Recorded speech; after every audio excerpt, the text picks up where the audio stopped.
everyone, and welcome back to Knowledge on Ears. And today, I'm so hyped up to start working with the Raspberry Pi 5, which is this right here. The Raspberry Pi 5 is the latest version of the Raspberry Pi, and I think it came out in late 2023, so it's relatively new, and it works great. So the reason I'm so excited to work with the Raspberry Pi is because if you've been following my channel for a while, you probably know that I am more of an Arduino person. I do a lot of my projects with the Arduino, I work with the Arduino quite a bit, and so I'm so excited to take my next step and work with basically a computer. So today in this video, we're going to go over just writing a simple program of turning an LED on and off with a Raspberry Pi and then compare it to how you do it with an Arduino. And so before we get straight into the video, please just subscribe and like my video because it really helps me keep going and keep making videos about the things I love. And so let's get into it. When I started, I was so confused about the difference between a Raspberry Pi and an Arduino. They both look pretty similar, they have similar features, and they're pretty similar sizes too. And a lot of people say that they work pretty similarly. So because of this misconception, I thought they were basically the same, but they're not. That is so wrong. They're so different. And so basically the Arduino is a microcontroller and the Raspberry Pi is a microprocessor. And the difference between these two is this microcontroller has its own hardware, it controls hardware, it controls electronic parts. It's not a computer itself. It doesn't have an operating system. The only code it's running is the code that you are programming into it to run. But on the other hand, this Raspberry Pi has its own operating system, which is an OS. Just like Macs, just like PCs and Windows computers, they have their own operating system. This one is typically a Linux operating system. And in the micro SD card over here, which is this part right here, you can see the micro SD card has the operating system in it. So the difference here is this is basically like your desktop computer.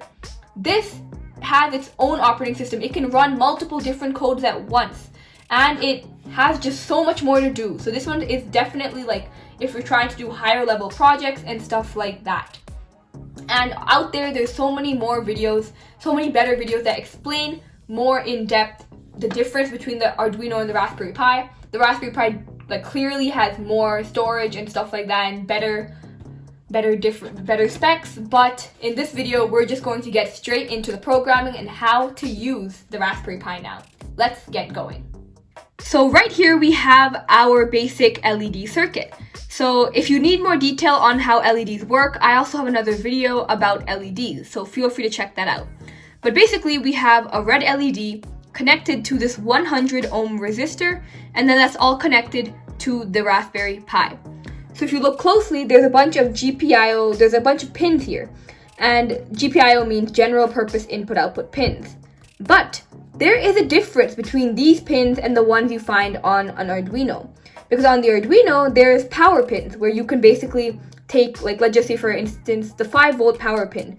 You can actually control that output, the output of the 5 volts. You can control if it's on or off and stuff like that. But here, the power pins, like the 5 volt and 3.3 volt pins, those are actually non-controllable. They're just a steady power rail. So in this case, instead of connecting it to one of those pins, I have it connected to GPIO pin 17, which is this wire. And then I also have it connected to ground. So back to the LED, in this case, I have a 100 ohm resistor chosen because if you remember, as a quick refresher, LEDs are a type of diode, which means that they have a forward voltage. In this case, the forward voltage is around 2 volts. And so if I'm getting 3.3 volts from this GPIO pin 17, I need to subtract the 2 volts and I have to drop the 1.3 remaining volts so that the LED doesn't burn or anything. So that's why I chose 100 ohms. Now let's dive straight into the program. So right here we have our Raspberry Pi booted up, and we're going to click on this LED on Python file where I have my program. This is actually in the Genie IDE. You can also do it in the terminal and stuff like that. I just faced a couple of problems in the terminal because it was just the LED was not turning on and there was a lot of problems going on, so that's why I'm using Genie. And so yeah, this is how it works. We have 2 different libraries, and by the way, this is in Python language. So we have two different libraries. We have time imported in because we're working with time. And then we also have GPIO0 library because we're also working with the GPIO pin, especially the pin 17. And we're importing this LED class because, we're trying to turn on the LED. So we have two different variables we're defining. Light, which is, we refer to it as connected to pin 17, the GPIO pin 17, make sure. And then we have the num variable, which is equal to 0. And so we have this while loop, and while num is less than 10, we have this whole part running. So the light will be on, then we have a delay of 1 second.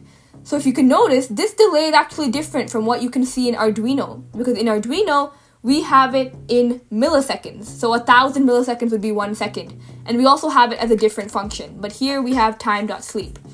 Then we have light off, and then once again, 1 second delay, and then we increase num by 1, and we keep going. So in this case, this is how the program works. Now let's try it. So we've written the program, and now we are going to check how the program works. So we're going to run it. Based on our program, this LED should flash 10 times. So let's check that out. 1, 2, 3, 4, 5, 6, 7, 8, 9, and 10. So it flashed 10 times. The program worked very well. It did what it had to do. So that's how you use the Raspberry Pi. It's a little bit different from the Arduino when it comes to the pins and how to use it. Like, you can also use the terminal, and it's a little bit more complicated. You can do way more things with it. And there's going to be a lot more videos coming on the Raspberry Pi. I'm going to start working on it more as well. So thank you for listening. I hope you enjoyed it. Bye!